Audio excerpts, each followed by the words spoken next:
All right, welcome to Against the Odds, part of the Extra Points Podcast Network. Cousin Sal coming to you on a Tuesday morning. Yes, Mikey Meatballs fiddling with the knobs. And joining me as always, my wizards of wagering, my gurus of gambling, my barons of betting, my overlords of the odds, the Degenerate Trifecta, Harry, Brother Bry, Darren, the Parlay Kid. What is happening, fellas? What's going on, Sal? How we doing, Sal? What's going on, buddy? Well, listen. With all these sports, and what did I say yesterday? I bet like 8 sports over the weekend. It's hard to stay on top of it. Now, opening day for baseball. Yes, baseball is happening April 7th. So we're 9 days away, but we really don't want to get behind. So we're going to preview the player prop part of our preview will be today, and then playoff picks and over-under wins, totals, etc. next week. And guys, we need help. I mean, I'm going to be honest. And who better? Who better to help us now? The lady of the league, the hardest working woman in hardball, the fiercest female in fantasy, SI.coms, and our very own Jen Piacenti. What's happening, Jen? Hey, it's going great. You know, I'm just happy we're having baseball. Got a little nervous there for a second, but I made a few calls. I made it happen for you guys. So we are definitely going to have an opening day Thursday, April 7th. Yes. Thank you for doing that. I know that was all you. I don't want to put you on the spot, but are you the number one fantasy baseball expert in America? Obviously. Okay, good. Listen, it is obvious, Sal. I'm wearing a shirt. Oh, right. Harry is wearing a waiver wire shirt. I love it. Yes. Baseball and football. Yes. Why not? Jen, so life-size Jen on Harry's shirt. Yeah, exactly. Jen, it's you're a lot bigger than on any other shirt there. Wow. But do you have one of those shirts, Jen? We got to get you one. I don't actually have a shirt. Oh my God. I have stickers, and I think that my dad bought you out of shirts. I think he bought one in every single color and gave it to all his friends for Christmas. Did he? Yeah. Okay. All right. We're going to get you one. We're going to take care of that. You told us a little fun thing now about we did ask you, and you didn't give a number, but how many fantasy drafts are you in right now? We're 9 days out from first pitch. I think the number is 7 right now. Okay. All right. Yeah. That's not terrible. Yeah. It's doable. The thing about it in baseball, of course, is that the player pools are so deep, so the drafts are so long. And then some leagues, you set your lineup every single day. But I tend to play in leagues where it's only once a week because I only have so much time. Okay, that's good. And I was about to ask you, well, first of all, this has taken a toll on any and all relationships you have, right? Oh, yeah. Yeah. Oh, yeah. But you delivered like a little bit of an ultimatum? Yes, I was. Okay. I was told that. Yeah, go ahead. Yeah, no more fantasy drafts. No more, I was told. That was it? All right. So don't ask Jen, please. Of course. Don't ask me to do any more fantasy drafts. I'm done. Hit the max. First of all, you don't want her in your fantasy drafts because she's going to win all of them or come in second or something. She's going to embarrass you. But I did want to ask you, how much more difficult is baseball than football fantasy? I feel it's light years harder because the statistics go on forever. Like football, I feel like you could do targets and touchdowns and yards and base it all on that. And that's enough to try to juggle. But baseball, the statistics are endless. And so that's great question. So on the one hand, it's harder because there's a much deeper player pool. So you have to know a lot more players. Like you're doing offense and defense. And in fantasy football, really all you're doing is offense, right? So you have all of that. So you have a really deep player pool. But at the same time, there's less luck involved because you have 162 games. So everything kind of evens out and you can kind of predict it a little bit more. So fantasy football, you got 16 chances. Right. And if a guy gets injured, you're really done. There's no chance he's probably coming back, or you could just have a really bust game that can lose you your week. And because fantasy baseball is often not, matchups, it's roto a lot of times, you have that even keel. So it's kind of how you look at it. But if you start out playing fantasy baseball, playing fantasy football feels easy. Right. Okay. So I think your point is, so like the Yankees, for instance, could lose 5 times in a week, but it's going to even out, right? They're going to play 600 ball or whatever they're going to do. Same with your players on the Yankees or players from teams that you think are going to do well. I get it. That makes sense. I would say, I think NBA is probably the hardest now because you just don't know who the hell is playing ever, right? Like that's right. Like Parlay Kid, you're a teacher. Like, can you imagine but maybe you don't have to imagine, like you have students say, they'll show up a couple times a week. I don't even know if it's a Monday or a Thursday, but right. I mean, that's what I feel like. Am I overselling this? NBA is, are erratic thing. I don't know. I play fantasy. It seems like it's crazy. And thank God it's week to week, because every day would be disgusting to do. Oh, you're right about that, Sal. But I'm not sure if MLB could be just as frustrating with all the injuries, et cetera, too. So, yeah, guys sitting out for, hamstring tweaks and all this stuff, and maintenance as well. So Major League Baseball is a little ahead of NBA when it comes to that in my book, but not too much further ahead. It's not the like it used to be with guys playing 162 games a year or close to it. Right. All right. So Jen is going to help us. Now, what we're going to go over today is a little bit less stressful because it's futures. It's based on the whole rest of the season. Yep. We're not going day to day. And Jen is there for you for that, for daily fantasy and overall fantasy.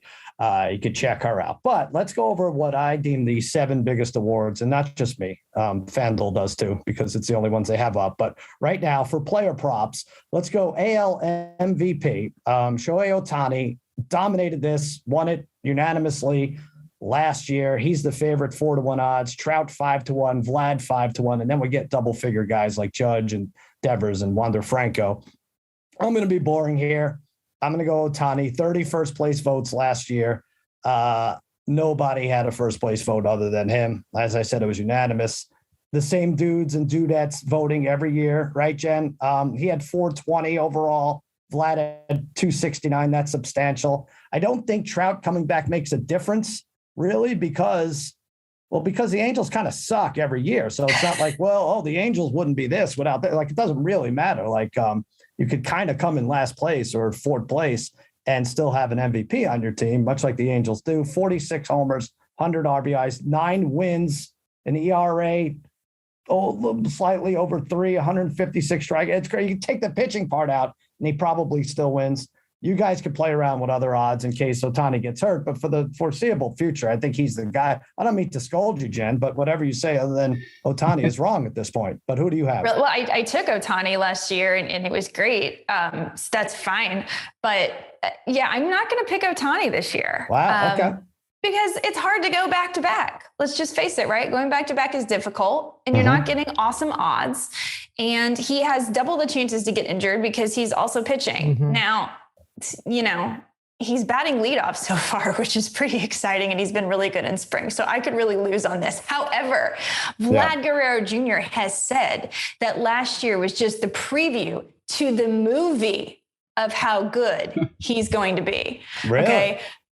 So I think, there's a lot of love for the Toronto Blue Jays this year. That lineup is stacked, and he has learned to elevate the ball. I'm going Vlad here just because Shohei Ohtani is an awesome pick. Vlad, you get slightly better odds. So 5-1. I'm taking Vlad. Nice. And you're right about the back-to-back thing. It hasn't happened in the American League since. You would have thought like Trout would have done it like 5-6 years ago, whatever. But it is, what was it? It was a decade ago that Miggy Cabrera did it. And in the National League, it was even longer, like I think 13 years ago, where Pujols went back-to-back. By the way, Pujols back with the Cardinals, announced yesterday. All right, Brother Bry, you agree with Sister Jen, and you like Vlad. Yeah, I mean, Vlad's numbers at 22 years old last year were ridiculous. It's amazing to think, we grew up with his dad, and it's amazing to think he might be better than his dad. He looks slimmed down already a little bit this year. He's killing the ball in spring training. I mean, so the thing with him is like he could easily hit 330 with 50 home runs and 120 RBIs. And it's definitely a legit possibility for him this year. So yeah, I do like him too at 5-1. Ohtani. I mean, look, if Ohtani does what he did last year, he's going to win it every year for the next 10 years. Yeah, it's hard to deny that, right? Like what would have to happen, Jen, other than an injury for Ohtani? Like what kind of numbers would he have to put up? I think he'd have to, his batting average actually isn't stellar. So that's the one spot that he's missing in. So if that goes down, then I think that could hurt his chances. But really, it's just injury because, like, literally, is there a more valuable player in all sports than a guy that plays your offense and your defense? It's really at an elite level. Yeah, it's like if who's the Falcons running back? God damn, I forgot already. Cordero Patterson. Yeah, if he was close to rushing and receiving records, right, on both sides, you'd have to consider him at one position. Or Samuel or something. All right, Harry Devers, you're taking a bigger swing, no pun intended. 20 to 1. At 20-1 in 5 seasons, he's got a career slugging percentage of over 500. Last year, 37 doubles, 38 home runs. Does have to cut down on the strikeouts a little bit, but we mentioned spring training a little bit too. He's killing it already. He's got 3 home runs in 6 games already, ready to go after it. At 20-1, I think that's pretty good value on the Boston Red Sox. All right. Parlay Kid's going even further down the list. Yeah, well, Sal, look, again, you know how I feel about the MVP voting. I don't like it. You shouldn't be on a last place team and be able to win the MVP. It's as simple as that. MLB is the only league that really does that for the most part, where you could be on a terrible team. You could be the best player in the league, but you're not the most valuable if your team is terrible. I'm sorry. To me, that it doesn't make sense. So I like what I think Toronto's going to have a very good year. So I like what Jen and Brian are saying, and to put Guerrero up. And I'm going to go with another guy, a young stud, 24-year-old Luis Robert on the White Sox. I think the White Sox are the premier team in that Central Division. No doubt about that.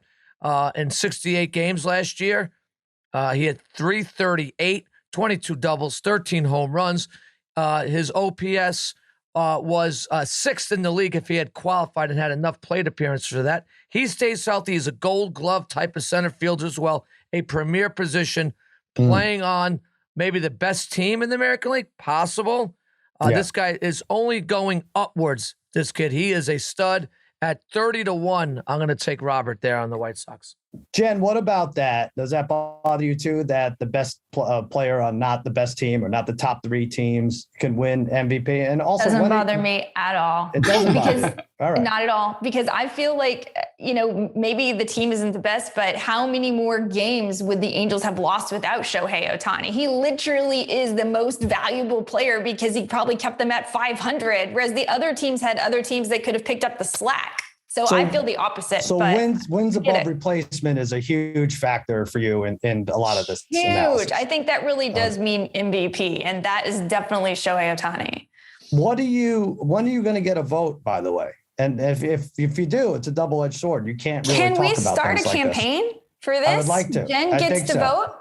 Well, Parlay Kid is not going to be on that bandwagon for sure. Because you're on X with this. That's okay. All right. We'll see what we could do. All right. NL MVP. Bryce Harper won last year. It was between Soto and Harper for me in picking it. So Soto's favored at plus 360. Acuna Jr. obviously hurt at the end of I don't know what the hell happened. They won the World Series. I'm still going back to that. They lost their best player. They won the World Series. 7-1 odds. Mookie Betts plus 850. Freddie Freeman switch teams 12-1. Bryce Harper 12-1. Trey Turner 16-1. So for me, it was between Harper and Soto. And for the voters, it was close last year. Harper won. It was 348 to 274. I actually think it could be Soto's year, but for those odds, they're really good for the defending champ. And like I said, it hasn't happened back-to-back in the National League in like 13 years. But he led in doubles. He led in slugging, OPS plus. I don't even know what these are sometimes. But it's tougher to pitcher around him this year. Schwarber and Castellanos in the lineup. Here's what I like. He struck out Monday. Meaningless game. Threw a fit, Jen. He went nuts, throwing stuff, cursing people out. I don't like rooting for him. He's in my division. He's not particularly likable guy, but really good value, I think, at 12-1. Jen, what do you say? You're going with the switching teams thing doesn't typically work, although Mookie Betts is a star for sure. So you're doing it with Freddie Freeman. I'm doing it with Freddie Freeman, also 12-1. I want a little bit better odds than like a Soto, who I think, probably is the front runner for a reason. But Freddie Freeman, career expected batting average 302. He's probably also going to lead the team in home runs. The only other person that might have more home runs than Freddie Freeman is Max Muncy, should he stay healthy. But we got Freddie Freeman probably batting in the 2 spot. And this guy easily could have 120 runs scored. He's just as steady as they possibly come. If you look up his StatCast page, is like all red. So I think the move for him into that amazing lineup is going to be phenomenal. I'm like all in on him coming to the Dodgers. I think he's going to be lights out, and that team is stupidly good. I mean, they're so far and away favored to win the World Series right now. There's a reason why. Plus, they have the DH. I mean, there's going to be so many more points scored. We look at like how many runs did the Astros score, more than anybody else in the league. The Dodgers are only a few behind it, but they didn't even have a DH. Right. So yeah. Well, you scared me a second when you said there's going to be more points scored. I'm like, oh my God, I'm sorry, she knows it's runs, right? Yeah, no, I was okay. No, she means fantasy points, guys. Of course, that's what she means. No, all right. So yeah, you got to counter that. Take that into consideration that the NL has a DH for something like this. But Freddie Freeman coming over for sure, big move. God, the Dodgers always favored when it comes down to it. All right, Harry, which way you going? I'm going to take Acuna Jr. at 7-1. No, he's coming back from injury here, but just 24 years old. Slugging percentage has been over 550 in 3 of his 4 seasons. And we just mentioned Freeman's gone, so it's basically his team here, his time to shine. Defending World Series champs here. I think at 7-1, not getting the greatest number. It's kind of fishy here with Freeman being 12-1. Him only being 7-1, but I'm going to give him a shot here. I think when he's healthy, obviously puts up fantastic numbers. I'm going to give it a shot with the defending champs. But did he, out of the big players, did he take the biggest hit in terms of losing a player to pitch around in the lineup? I mean, that's sure, but still only, like I said, 24 years old and still puts up fantastic numbers. I'll give it a shot here. All right, Jen, who did take the biggest hit? Is it Acuna out of the big boppers with all the lineup changes? Acuna, though, it depends on where. I mean, Acuna is probably only going to be DHing for April, so they may, tinker with that lineup a little bit. And I don't know if Acuna is going to run anymore. So again, his lineup position may change since the knee. So I don't know how much he's going to run. So we'll see what they do. All right, Parlay Kid, Austin Riley. Wow, 33-1. Yeah, I like these odds for a guy who was 7th in the NL voting last year for MVP. 303 batting average. Good for 11th in the league, 33 home runs, 23rd in the MLB, 107 RBIs, good for 8th, and an OPS of 898, which was good for 15th in the league. He is a great clutch hitter, just turned 25. He's only going to get better, like the guy I just told you about on the White Sox. He's on a good team, which I think should really factor in it. So let's take Austin Riley, who's just ascending in this, a great young player, gets overlooked amongst these Braves, but he might be their best all-around player, Harry. Whoa, Harry, take that. You and Ted Turner. We'll see. All right. Paul O'Neill, 38-1. What a Yankee homer you are here. Ridiculous. Come on. Oh, wrong O'Neill. Who do you Tyler O'Neill, 38-1. I mean, similar to what Parlay Kid's saying. I mean, I do think it's tough. I mean, the NL race is tough to beat out. I think Soto or Harper. But, I like the odds at 38-1. Last year at 26 years old, he became a star, hit 34 home runs in 138 games. He won his 2nd straight Gold Glove. He finished 4th in WAR and position players in the NL. If he strikes out a lot is one problem. So if he can cut down on that, I think, he's got a shot just between, offense, defense, but for him, 38-1, I thought was pretty good value there. All right. Let's switch to AL Cy Young. All right, Harry. This is where Harry does his victory lap. Although I don't know how much of a lap you could. Well, just a lap in general for you is tough. But you didn't win any. You didn't win any money unless you're in a car. No, I did not. Unless you didn't win any money, but you screamed. And Jen, we all made fun of you, but Jen got on board before a lot of us did with Robbie Ray, who won the Cy Young Award, 207 votes. That came down to the wires, him and Garrett Cole, right? 29 first place votes. He was 13-7, 284 for the Jays.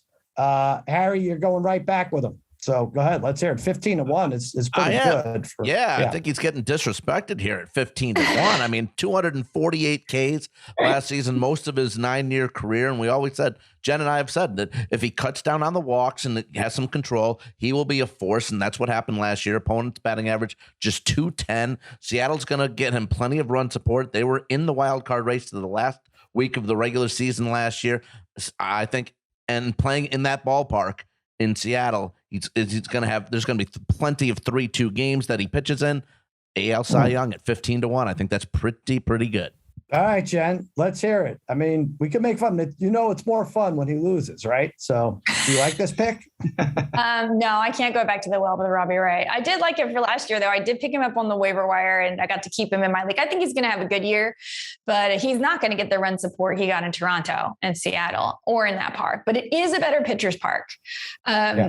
So, no, it's not a bad pick. It's just not one I would make. But at those odds, why not? Okay. But you are going, I was surprised by this when you sent me who your actual pick is. See, Harry's got to stay on brand, and then so do I. Okay. Yes. So my pick is Justin Verlander. Yeah. Look, he's already hitting 95 in spring training. He's been ready since he could have pitched in the postseason. He opted not to and be conservative. So he's more than a year and a half removed from his Tommy John. And we've seen him win a Cy Young before. He's, Lance McCullers isn't there. He's going to have to step up. I just, 25-1, it's happening. I can't get on you because I know this is your team and I want to say it's a homer call, but I have DeGrom in the National League in like 3 minutes, but 25-1 is pretty good for an established pitcher like that. Parlay Kid, what are you going with? Yeah, so let's get one thing clear. Jen had Robbie Ray last year. Harry did not have Ray last year. He had Ray the year before. Jen jumped on him last year. So let's not give Harry really any credit for Robbie Ray. Oh, this could turn out so much better than I thought. He was on the Ray train. Jen was the one on him last year. Okay. Harry was on I love how the season before Darren that. remembers certain things and doesn't remember a lot of things, but he remembers these certain things. You're not going to tell anybody that, so I got to let people know. That's right. Well, that's also because Harry stalked him when he was in Arizona. So. This is true. Yeah. Once he left, it was exactly. Right. Well, Sal, look, here's the problem with the AL. I mean, Harry, how many games did Ray win last year? I think 13, 12 or 13, right? When does a guy with 13 wins win the Cy Young Award, right? That's almost unheard of in baseball, but that's what it's come down to. The AL, if you're trying to look for a Cy Young Award winner, you might as well flip a coin with these guys because it's really way too hard to call. There's no really great standout that you can really rely on. So I'm going to go with the guy who had his breakout year last year with the San Francisco Giants. He has moved to the Toronto Blue Jays where he's going to get a ton of run support, and Kevin Gausman led the major leagues in starts with 33 last year. 227 strikeouts, a whip of just over a shade of 1, ERA 2.81, which you'd like to see your Cy Young Award winner maybe be a tad lower than that, but the guy seems like he's dependable. He's going to be pitching for a team that's going to score a lot. Maybe he approaches 18, 19, maybe even 20 wins if he gets matches his 33 starts again. Yep. And at 30-1, I'll roll with a guy like that. Because I do think it's a coin flip in the American League. But it's like a 11-sided coin. I know what you said. The Mets were supposed to get Gausman. It is true. I think we did. I'm not going to cry. We did okay. But it was at the last minute. Was going to cry. All right, Bri, you have an interesting one. We bring up Ohtani and 25-1 odds. I mean, the spotlight's going to be on him, right? All the articles. Jen's going to write articles about him. He's going to get as much push as you could get for a major league pitcher, right? Yeah, I mean, this goes against what I was saying when I was taking, Guerrero at MVP, because if he wins the Cy Young, he's obviously winning the MVP as well. But at 25-1, I mean, this is a guy, I think anything after watching last year, anything really is possible for him, right? Mm-hmm. And last year, like Parlay Kid was saying, we saw the Cy Young race was an absolute mess. I mean, the fact that Ray won it, it's kind of a joke for the American League.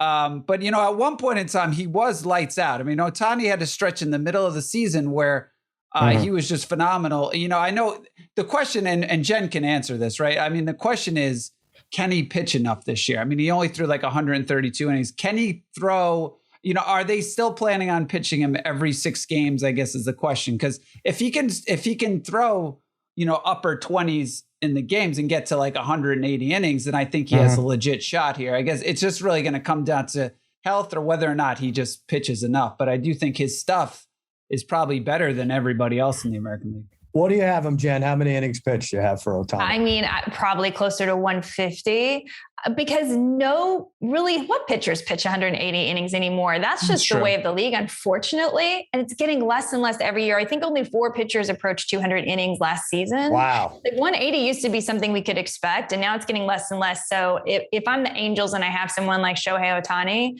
not going to push him to go really deep into games or whatever because I need his bat just as much. So I do think that's the only real issue with Ohtani is what you said, just that he may not have the volume that the other pitchers will get. It's going to be the same for the Mets, right? They're going to maybe need DeGrom's bat so much that maybe they cut back on his innings. Listen, there was a point when he had more RBI than he had allowed runs. Crazy. Yes, exactly.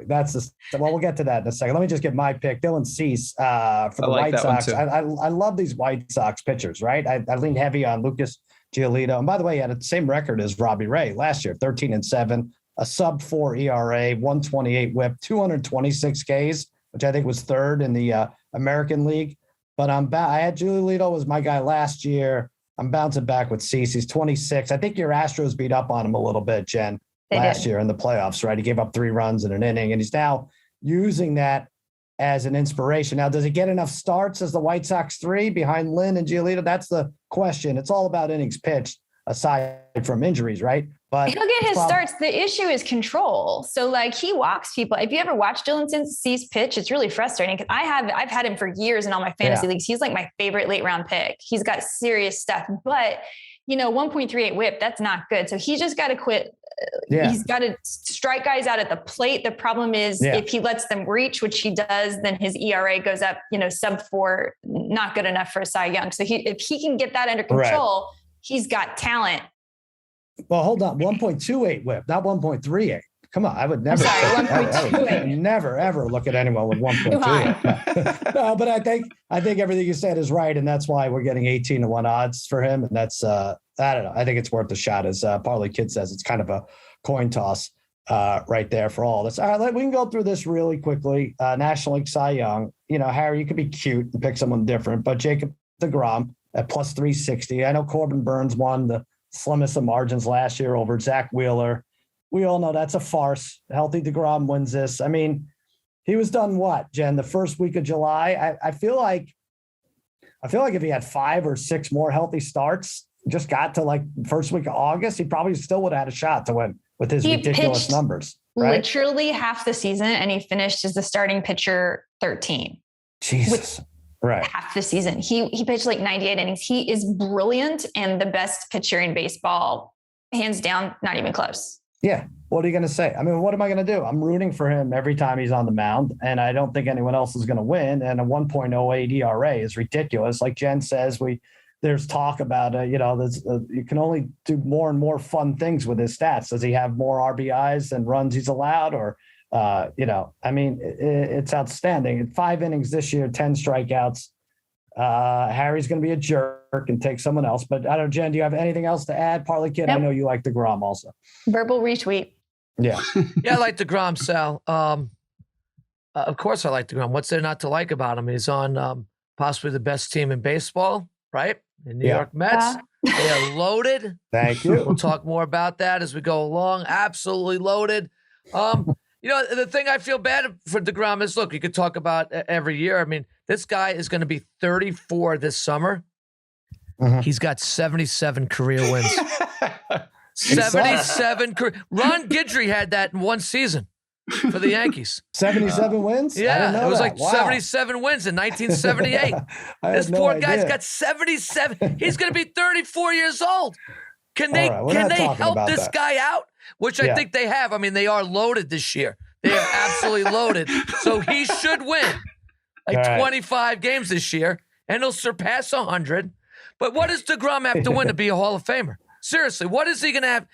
Is he going to get in the Hall of Fame with like 110 wins for his career? I mean, this is crazy. Schilling's not in with 220, right? Dan? If he wins another Cy Young, though, right? I mean, that's you can't look at it like that. Well, I'm saying if he has a chance, you can't look at it. The way you have to look at it is, was he the most dominant or one of the most dominant pitchers of a decade, of any decade, of any 7 or 8 year stretch, whatever? And I think the answer is yes, right? Yes. Jen, right? Is that how you would? Yeah. The numbers won't stack up. He'll be in the Hall of Fame and like the Cy Youngs of the world and the Steve Coltons will be like, what the hell's going on here, right? But Jacob deGrom is kind of the inspiration for why in my experts league, we're trying this new format where instead of tallying wins, you're tallying innings pitched, so that it doesn't get held against pitchers like Jacob deGrom.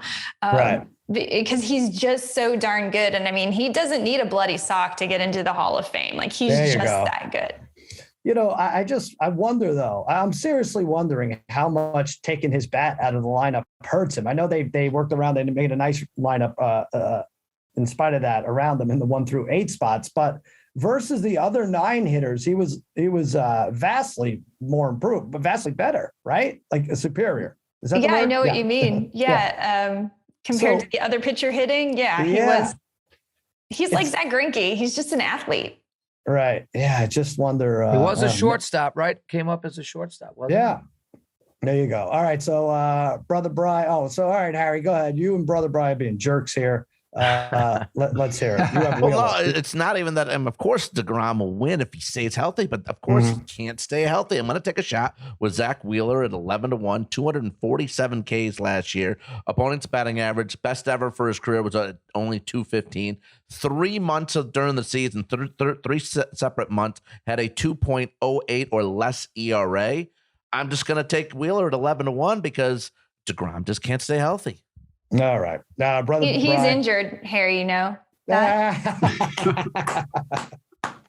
No, I'm hopeful that you're right and it's just a passing thing. I'm really hopeful you're right because I have him before they announced the injury, but he's got a shoulder issue. But DeGrom can't stay healthy, though. You understand, Jen? It doesn't matter. He can't stay healthy. Harry's pick can't even start healthy, but there's a difference. Oh, that's great. Well, we have our video breakout for the day. That's good. All right, Brother Brian, you're going with Bueller. Yeah, I'm going with Bueller, but I mean, I'm gonna bet this is gonna be at least the third straight year. I bet DeGrom, right, and just pray he stays healthy. I think last year he was probably like 3-1. So you're getting about the same odds, but I was looking at Bueller just at 11-1, similar to what Wheeler is. But, Bueller finished the season fourth last year in Cy Young. He's still only 27 years old. He was 16-4 with a 2.47 ERA, and he had a whip underneath under 1. So the thing with him, I think last year with his strikeouts came down a little bit, like compared to years past, usually,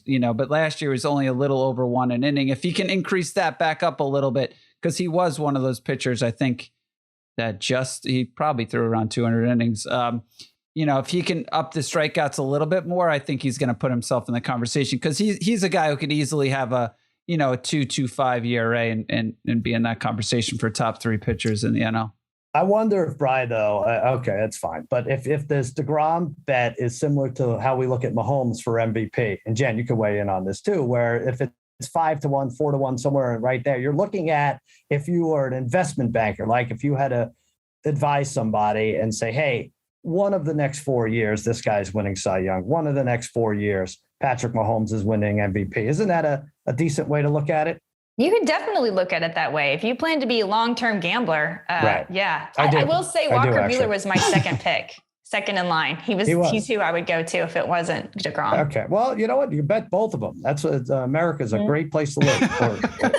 Plus 360 and 11-1. You could do it on FanDuel. Hey, we mentioned NBA same game parlays. They give you the chance to turn a small bet into a big payday. You choose any NBA game, combine multiple bets like the amount of 3-pointers made, the leading scorer, make it into one wager for bigger wins. Winnings get paid fast. It's a top-rated, easy-to-use, safe and secure app. Plus, if you're a new customer, you can bet $5 and get $150 in site credit instantly. Guaranteed. Download the FanDuel Sportsbook app and sign up using promo code Against All Odds to bet the NBA today. That's promo code Against All Odds exclusively on FanDuel Sportsbook, an official sports betting partner of the NBA. Yeah, Harry, we are going to, Jen, you could join us if you want. I don't know what you're doing tonight. Oh, you have a fantasy draft, I'm sure. But if you don't, we are doing our race to 10. What's the game? We'll discuss it later on. What is it, Harry? It's Utah and who? Jazz Clippers. Have you done this, Jen? Have you bet the race to 10? No. Oh, it's the greatest because you're in and out. You could do it. The game is over in like 6 minutes. You're betting on which team will score 10 points first. And so you're just screaming for about 4 minutes. And I don't know if you're an opera singer, it's probably not soothing. It's not good, not a plan, but you're really at your greatest. And Harry, we've won what? 2 in a row, Harry? 2 in a row, and we're 3-1 overall. All right, we're going to go for 3 in a row. You could join us tonight. We're going to be doing it over Twitter. And like I said, it's 5 minutes long. Harry, let's get it out of the way now. Who are we taking? Okay, well, the line is right now, Jazz are minus 122. The Clippers are plus 102. Clippers have lost race to 10. They've been awful lately. They've lost 5 in a row. They've lost race to 10. 4 in a row. The Jazz have actually won 3 in a row, and one of those was last Saturday when the Jazz just destroyed the Clippers at 10-2. 10-2, just wiped up the Clippers, just destroyed them. All right. And the Jazz have hit 3 in a row. So you would think that I'd go Jazz here, right? Come on, don't do this. We're going Really? Clippers, baby. We're going Clippers. This is baloney. Why is the line so low, Bri? Minus 122. We're taking the Clips. Isn't George back? Is he back tonight?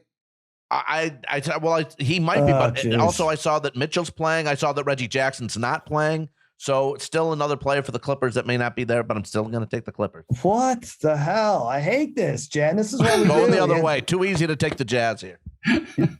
You know Wheeler's hurt, don't you? Listen, we've out of these 4 games, we have the Clippers like 3. We know them like the back of our hand. Right. I think this is fishy, and I'm taking the Clips. We'll go Clippers. What line is it? What are we getting?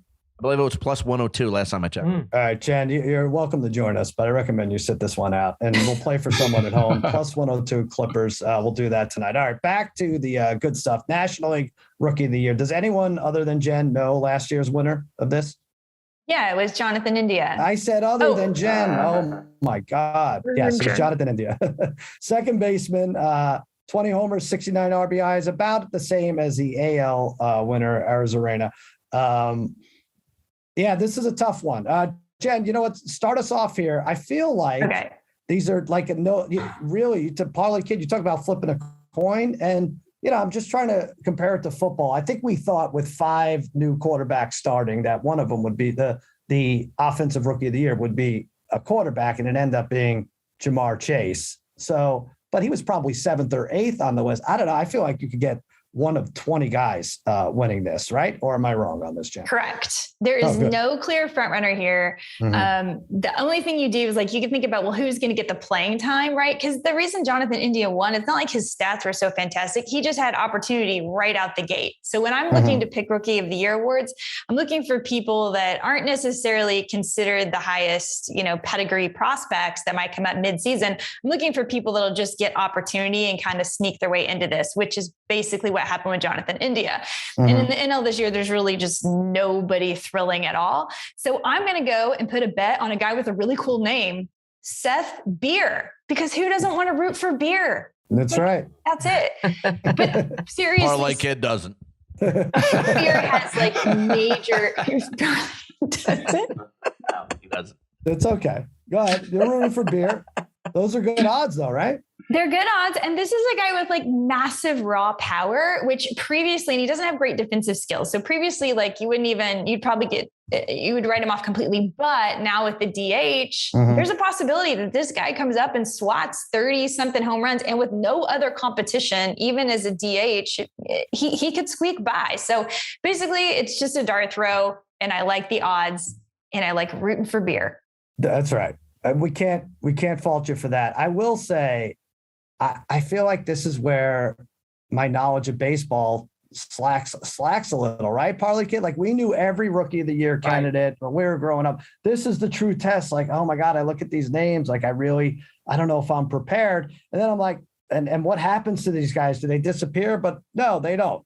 DeGrom won in 14, Chris Bryant 15, Corey Seager 16, Bellinger 17. These are all National Leaguers. Acuna Jr. 18, Alonso 19. Devon Williams had a good year last year, right? He was okay. He was okay. He wasn't as good as that strike shortened season though. Right. When he pulled that Rookie of the Year award out. Yeah. So he won in 20. Yeah. Last year I'm seeing. So Jonathan India seems to be a similar case. Parlay Kid, who are you going to go with? So I'm going to go with somebody that emerged on the scene late last year, Camilo Doval on the San Francisco Giants. He's problem with the Giants, if they would commit to him as their closer, which they might at some point. I would love this kid at 12-1. He's a fireballer. So he's reached 104 plus miles per hour on his fastball. Devastating slider. In 27 innings last year, he was a quick 5-1 with 3 saves at the end of the year. He was pretty solid for them in his playoff appearances against the Dodgers as well. 27 innings pitched, 37 Ks. He's really born to be a closer, this kid. And like you just said, 2 years ago, we had a relief pitcher win the Rookie of the Year for the Brewers.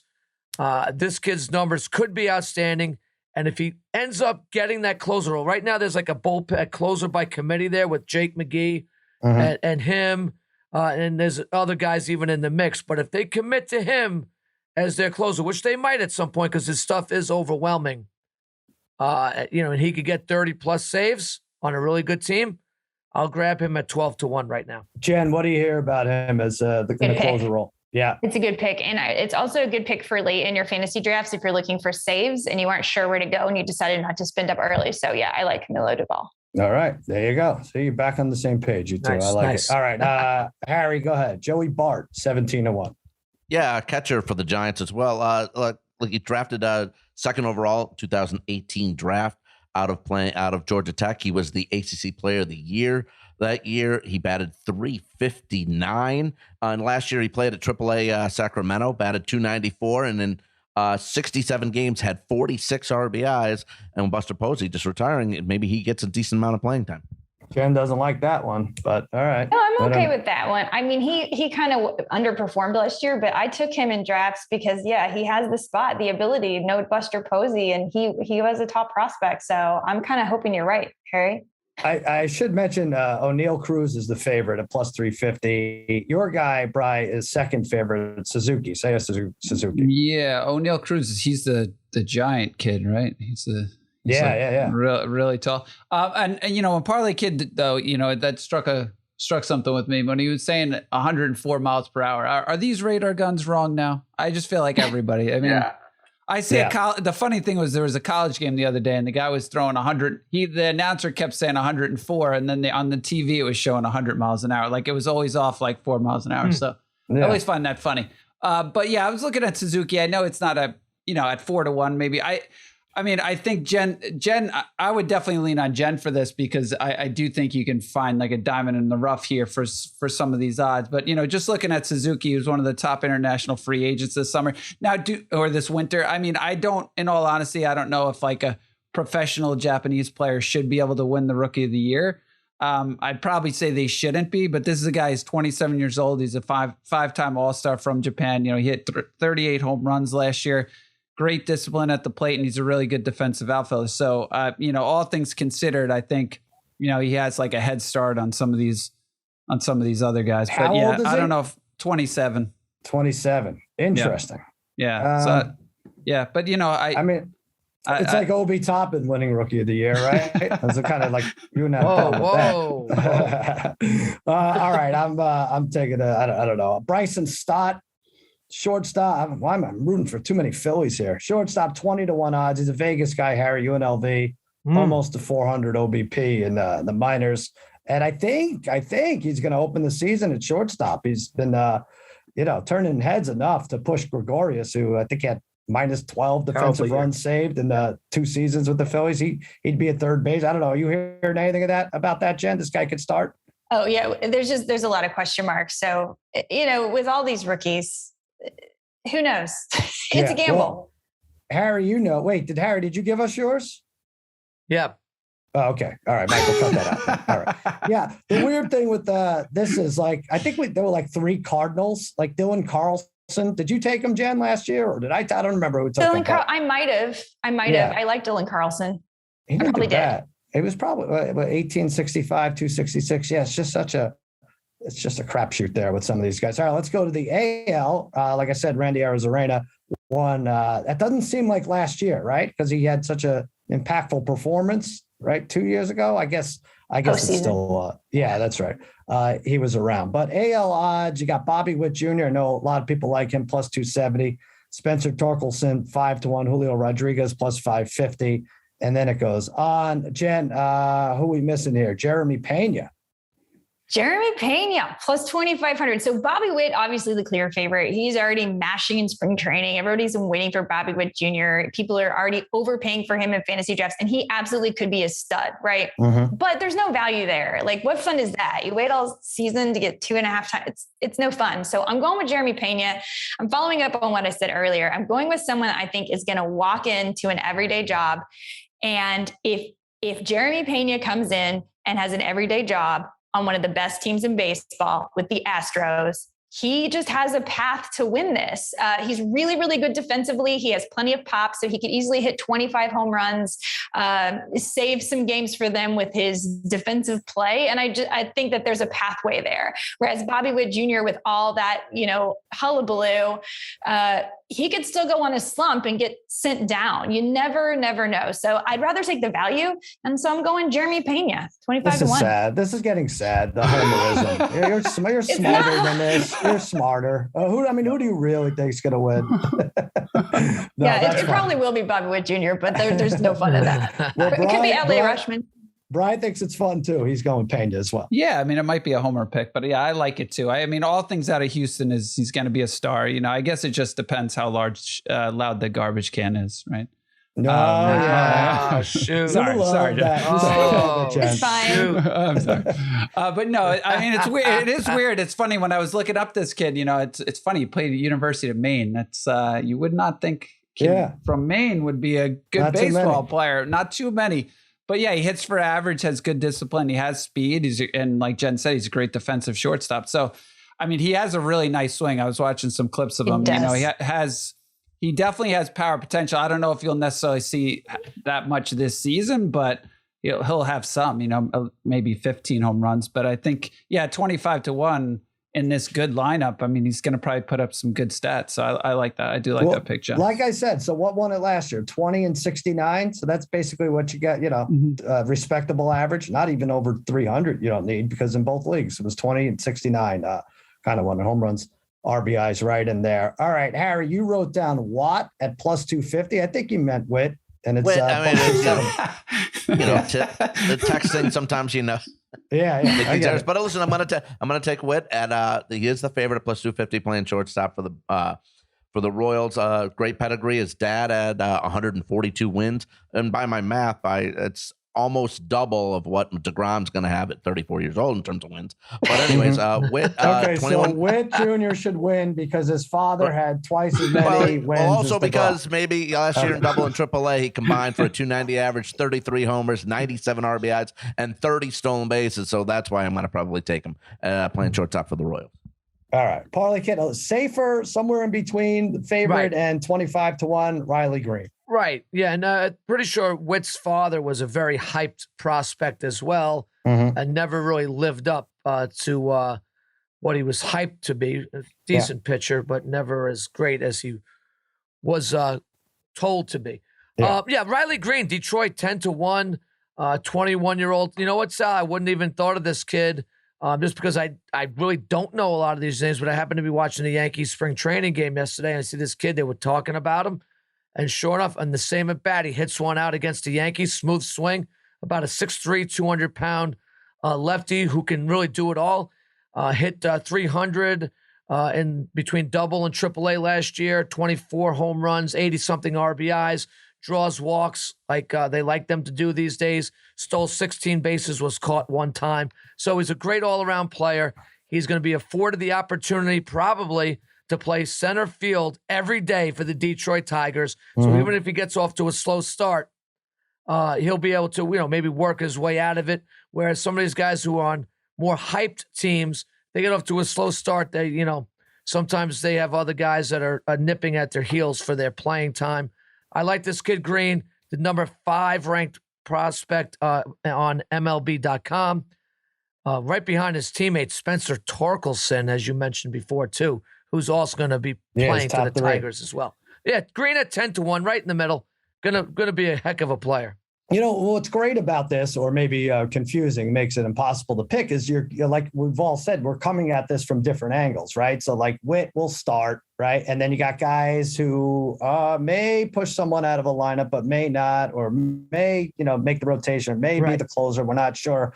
And then there's another one like Shane Baz, who I have at 20-1 for the Rays, the Wizard of Baz, Jen. We're not going to see him probably for the first month because I think he got arthroscopic surgery like last week, and he's down for like 2 to 3 weeks. However, once he's there, a lot of people have him as a top 50 pitcher. He had 3 starts last year, 18-3 K to walk ratio. Actually 2 regular season appearances. he's a dominant pitcher. The pedigree, in fact, it feels like a Rays pitcher always emerges, right? Every year, every 2 years. And so at 20-1, obviously it's built into the odds, the fact that he's going to miss a month of the season, but he's a stud, right? He's a total stud. He is wicked, wicked good. The only problem I have with him is just how the Rays manage their pitchers. Like they just always go by committee in closer and starter and whatever. So he just may not get the opportunity to impress them enough, especially starting a month late. So that would be my only negative. But as far as talent, like he's got talent for days. He's dripping with it. All right. Dripping with talent. That's what I like. All right. Let's take a quick break and we'll finish it off with the home run leaders and home run over-unders. All right, here we go. Home run leaders. Wait, who was it last year? Oh, it was me. Salvador Perez. Yeah. So I'm trying to look at he's not even weird. even consider him anymore. So you go to season specials and FanDuel. I'm trying to think. It's so weird. Some of the guys that did well last year in the top 10 and they're not even shown. Perez is 30-1. 30-1. Okay, right. Vlad Guerrero 7-1. Pete Alonso plus 950. Jordan Alvarez 10-1. Shohei Ohtani 10-1. I mean, he had the high 40s. Gallo 12-1. Trout back at 15-1. Jen, you and I have Vlad. He had first full season, right? 48 home runs.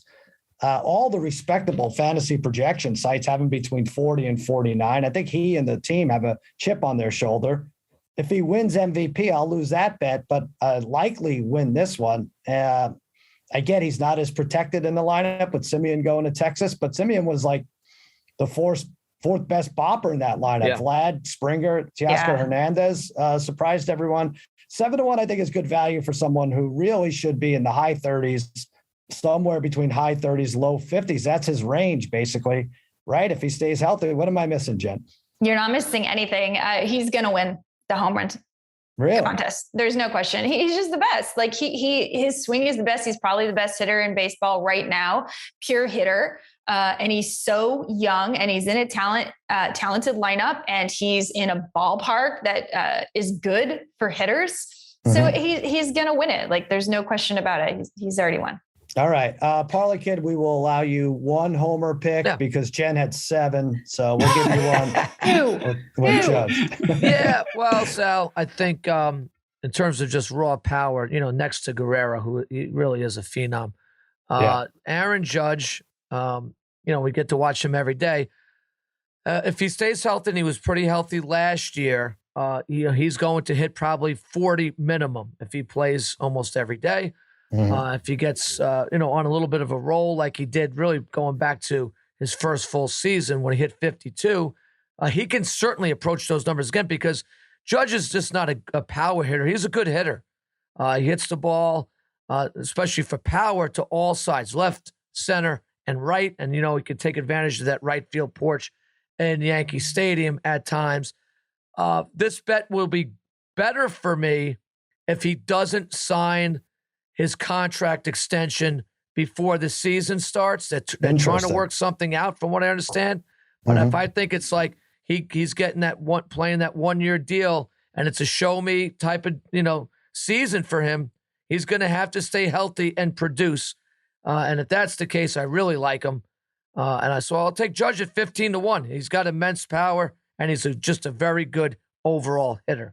All right, Harry, another very good overall hitter. I wish you could combine this with the will win the home run derby because that's a given. Yeah. Pete Alonso plus 850.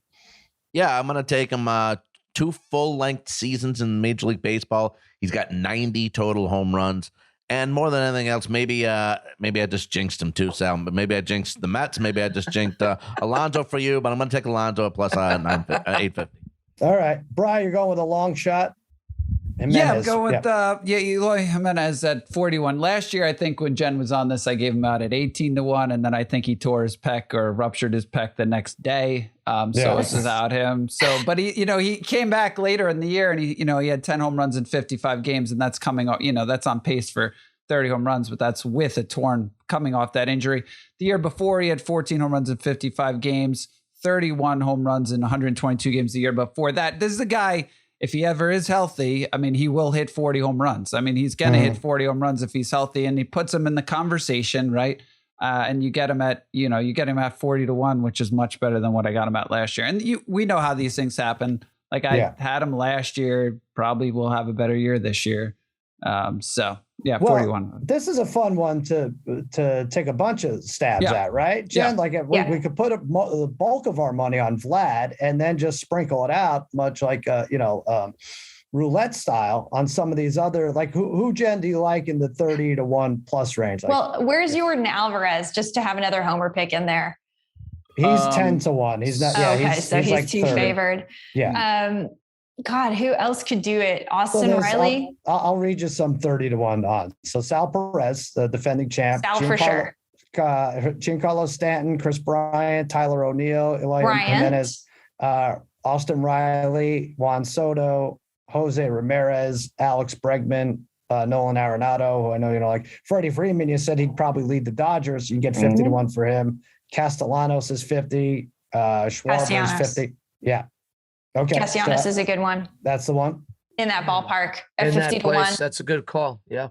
Yeah. One thing I would say about Aaron Judge, just be aware. We need to find out what the rules are with whether he's going to miss at bats in Toronto because the vaccination thing. So that could slightly work against him, just having opportunities to hit more. No doubt. So what would that be? Like 30 at bats or something? Or no, maybe more.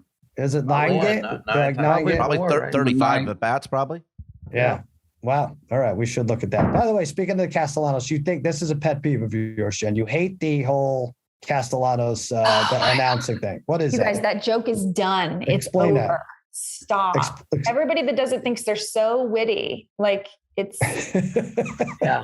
It's true. Jen's right on that. So what you're talking about is when something serious happens and someone has to make an apology. What's the how did and there's this, a deep drive to left by Nick Castellanos.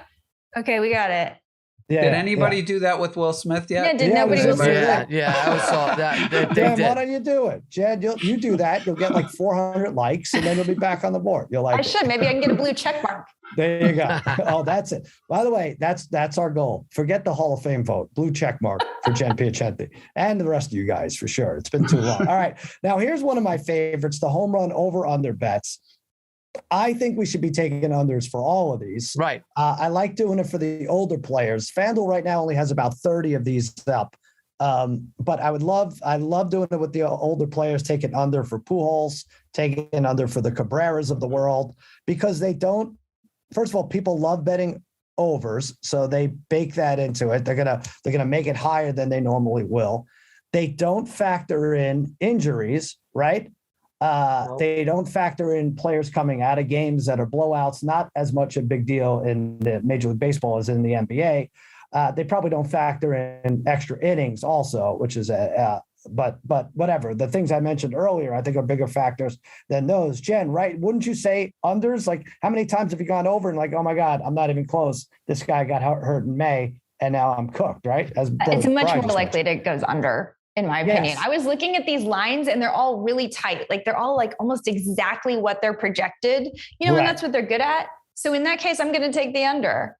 Yeah. So that's it. So look at NBA player props every night. They're going to basically take the player's average, whether it's points, rebounds, assists. They're not going to take into account, like I said, blowouts, guys getting hurt, stuff like that. They won't take into account overtime either, which is going to work for you in some instances. But those other things definitely factor in more. I feel like it's the same thing for a season-long bet. Jen, give us your big number. Arenado, 33.5 does seem a little high. Yeah, I'm just going under. Look, he's not in Colorado anymore. I think he hit 34 last year, and that's really great. But he's a year older. He's 30 years old. He's in St. Louis now. It's not the same. So all he has to do is hit one fewer home run, and I win this bet. And he's 1 year older and not in a great ballpark. So that's where I'm going. Nolan Arenado under 33.5 home runs. He may hit 33, and that will make me happy. All right. Javi Baez is my pick, under 27.5. This is, you want to say it's a spite bet? Fine. Maybe. He made his peace with Mets fans. Not this one, not me. Also, he's hit or miss with this total, over 28, 3 of the last 6 years. He has poor plate discipline. Let's admit it. He can't take a walk, which I think is in my favor. He's a free swinger. enjoy your declining years in Detroit. I know he's only 29, but we'll keep an eye out for your earring, Javi Baez. We'll keep that search party going around home plate at Citi Field. But again, I'd bet under on almost all these because everyone's betting overs and everyone's a loser. So that's how that goes. All right, brother Bryce Stanton. I like this one. Then I was scared off by it because he seems like a guy who can get all these guys can get 6 in a week, but I feel like Stanton's the kind of guy who really does. It comes in bunches with him. Yeah, I think I did this 2 years ago. I think I took the under. I mean, Jen might be a little bit more right in terms of like Arenado, you could win both ways, right? Just if he has a little bit down of a year, and then also if he's injured for like 10 or 15 games, right? It'll go under. Whereas Stanton, this is purely a play on his health, right? Like if he plays 140 plus games, he's likely going to get this. But it's weird to think outside of that 1 year where he had 59 home runs, the next highest is actually 38 for Stanton. So, he had 35 home runs last year in 140 games. In the 2 prior seasons, he only played 41 games combined. So, I think you look at his career, he's only had 5 healthy seasons in terms of playing pretty much full seasons, including last year. Can he stay healthy back to back? I'm gonna say he can't. All right, Harry going against Jen here. Jen's MVP pick, Freddie Freeman under 30.5. Under 30.5. I know he's a California guy, so he moved to LA to play with the Dodgers, and the team is loaded. I get all this, but still, just 10 full seasons in the majors. He's gone 31 or more just 3 times. He had 31 exactly last year. So I think with this team, and just a lot of times there'll be blowouts with the Dodgers. They'll be putting up a lot of runs. Just don't think that he doesn't have to put up the home runs. Doesn't have to put up the big numbers like he kind of did with the Braves. So I think I'm going to go under 30.5 here at -110. All right, Parlay Kid, I like this one too. 38.5, maybe too rich for Joey Gallo. Yeah, obviously consistent player, but look, he had 38 last year. He has gone over this total 2 times in his career, 40 and 41, so just over it. But if you happen to watch him play for the Yankees last year, he hit 160. Remember when we used to mock Dave Kingman growing up, Sal? Yeah. Same thing. Kingman, if he hit 230 with like 170 strikeouts, we'd be like, oh, what a joke. Yeah. Gallo is maybe a worse version of Dave Kingman as far as I'm concerned. He's a pretty good outfielder, surprisingly enough, but 38.5 is a lot, asking for a guy who does walk a lot. He takes a lot of pitches. I know he's playing in the friendly confines of the short porch in right field for the Yankees, but I don't, he's not going to be able to hit like 180 and the Yankees keep him in the lineup. It's just, there's going to be times where maybe he just rides the pine for a bit. And I just don't know if he's made for New York. Seems like a nice guy. But I'm not sure if he's mentally fit to really deal with like struggling in New York. And he's obviously going to struggle. His career average is 206. Right. So, he's going to struggle. So, it's just imagine how loaded the Yankees are that you're saying Joey Gallo could ride the pine. If they don't do it this year, I don't know. Sal, I'm sure honestly. Brett Gardner will be in this lineup before we know it at some point. Yeah. So absolutely loaded this team is. World Series a bust every year. Do you like that? Do you like that under Gallo? Yeah, I like under. I don't think Joey Gallo's that great of a fit in New York, unfortunately. Right. So there's seasons where he did hit over that number. He was in Texas. So I just don't think it fits that well in New York. And so, yeah, I would take the under. Now, I do want to mention one thing. And now they were going back to the regular extra innings. First of all, it was going to be 9-inning doubleheaders like it used to be. That still is the case. They were going to do away with the runner leading off second. Starting on second base in the extra innings. And then it came back like I don't know what the hell happened, but now the runner's on second. Harry had an idea, and I need to know before I put these over-under home run bets in. Harry said after the 10 innings, they should just have a home run derby. Now, if they implement this policy, I'm not going to profess that we should go with unders. Jen, have you heard anything like this? That they might do a home run derby? I've not heard anything about this. Really? Okay. What do you think, Jen? What do you think? I feel like there could be pushback. This is like people arguing about the overtime in NFL and like, oh, the players are too gassed. You can't make them each, do this. They can't keep playing. Well, that's what you're going to get from the home run derby argument, probably. Oh no, they're too tired. Manager gets to pick 2 guys or 1 guy. Manager gets to pick guys. Maybe listen. Maybe you go 1 inning. Maybe you go 2 innings of extra play, and then if there's no runs, The manager picks one player. You get 5 swings. Maybe you pick a bench player. And it's it like all counts towards the stats. hockey? It's unbelievable. Like Joey Gallo has 109 home runs. And like, what Let's the hell just go to happened? the He becomes the Savannah MVP. baseball team rules. Oh, I Well, love listen, that. Darren, starting the runner at second screwed everything up for baseball anyway. So might Harry, as well did you do see something that like though? The Savannah. I don't know what saw type that, of team this is, but if a fan catches the ball, the player's out. I mean, love that's- it. Jen, did you see this? right? We have to send this to you. It's Home- Savannah. Can you imagine So the home team banana, hitting one, some- people tackling Oh, somebody? the Savannah making Bananas? Savannah Bananas, yeah. Savannah Bananas. You're Is familiar that like with an them? I know independent of team? this team because Is that mostly like because an I hate independent bananas. So league people like to team? troll me with Savannah banana pictures. Oh yeah, you hate bananas. That's another weird thing. Yeah. That's because they're disgusting. No, but this is a great thing. Yeah. What other rules are there, Parlay Kid? The fans catch the ball, you're out. There's that What thing else? where if you on a walk, you could advance, you could sprint to first and try to get to second or even third before everybody on the team touches the ball. Yeah. Wow. Something, Wow. right? Like it's something like Yeah, that. that's what it was. Everybody has Like- to touch the ball before. Well, not Yeah. on the team. Everybody in the field. Everybody Not on the passing field. okay. Everybody Not in the passing field. Right. In the Yeah. dugout, in the bullpen. All Okay. nine. That was all pretty nine great. players. That was pretty fun to watch, though. That was I pretty mean- funny. Jen, we got to They're send you these jam-packed clips. at that place. Again, is it independent league baseball? What is it? Like, I don't.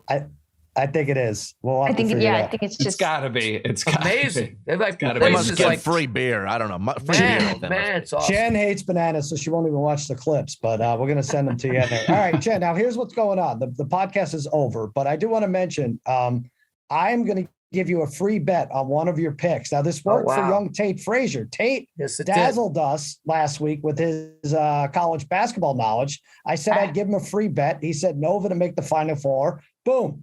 $550 in his Venmo account this morning. So what are you going to do? Do you want me to spread these out over 5 bets, or do you want to lean on 1 or 2, or maybe something you didn't give us today? What do you want to do? I'm putting you on the let's spot. spread it out over 3 bets here. Okay. Which 3 would you like? Let's go home run leader Vlad Guerrero Jr. All right. Vlad Let's Jr. go AL Rookie of the Year Jeremy Pena. Okay. And then let's go under home runs for Nolan Arenado. Not a big payout, but All right. So you'll get about even on that. I'll put 50 on each of those for you. Does that work This out? was fun. Yeah, of Come course. back. Yeah, I told you it'd be worth your while. All right. There you go. We got that. Thank you, Jen, for coming on. This was a lot of fun. We'll make a nice graphic and send it out to everyone, and they can do with that what they want. But I think we're going to make money as long as Harry's stupid rule isn't implemented. Screw up the stats. And that'll do it for another episode of Against All Odds. I've had Stupor. Stupor. He's had Stupor. Mikey Meatballs and Degenerate Trifecta and Jen Piacenti. I'm Sal saying so long and happy handicapping, Stupor. I love it.